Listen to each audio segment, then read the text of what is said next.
நெஞ்சம் என்னும் கூடு அதில் நெருப்பு வைத்ததாறு,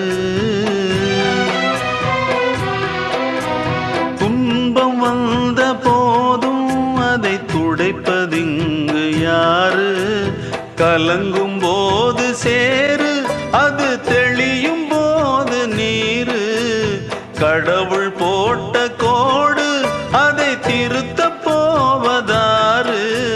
வெந்த புண்ணும் ஆறிடுமா? வேதனை தான் தீர்ந்திடுமா? விண்ணுக்கும் மண்ணுக்கும் சம்பந்தம் உண்டுன்னு சொன்னது யாரு? அது மன்னவன் பேரு. அந்த வானத்தை போல மனம் படைச்ச மன்னவனே, பனி துளிய போல குணம் படைச்ச தென்னவனே.